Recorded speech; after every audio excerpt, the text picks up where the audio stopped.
Ulit. 1, 2, 3, go. Hello everyone. Pupunta pa kami ngayon kay Diwata. Nag-jogging muna kami bago pumunta. Dahil nagutom kami, pupunta kami kay Diwata. First time na. Picture kami kay Dia. Pero yung bansit lang, 100 lang. 100. Saan kayo mapupunta yung 100 namin?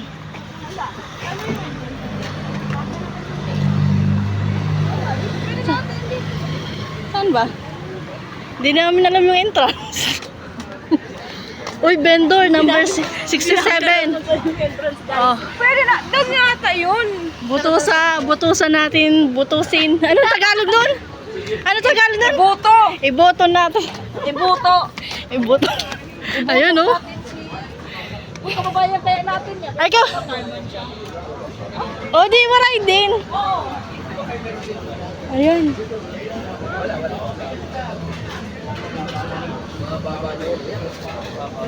Damo pa kayong takaon din, he. Dadating na eh.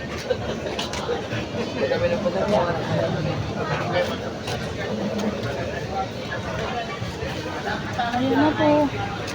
Ay, sobrang ba na yan? Red and price. Guys, deri magkakasya yung pera namin kasi 100 lang dala namin.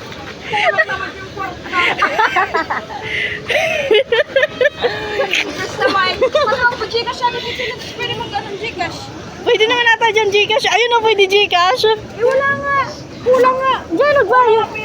Ako wala na akong Gcash kasi pinadala ko na, guys. No, nagpapare, walang mga pera, gago.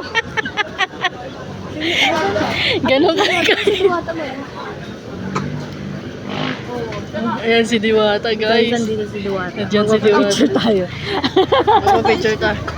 Magpasin ka na ng Gcash muna. Nandiyan si Diwata. Kaya ano, Ate Longkop. Wala yun. Gusto namin kumain, guys, kaso yung pera namin 100 lang talaga. Ita-try lang namin sana dito. Yun yung ba?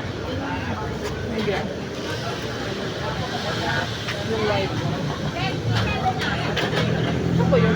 Nagkakakal? Ayun o, may barbecue naman eh. Saan ba yun? Nagkakakal? May price. Oo, siya. Ay, siya ba? Siya.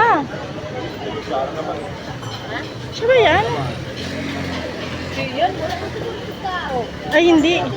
Kamukha lang pala ni Diwata. Kapatid niya ata. Ay, sorry. Ate, wala ba si Diwata dito?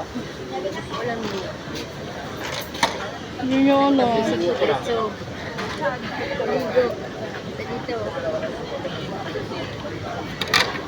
Ayun na, may fried chicken sila.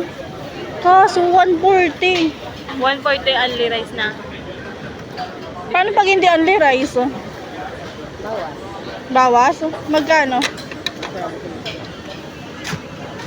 Paris, magnet overload, 120. Ano? May paksibangs na siya.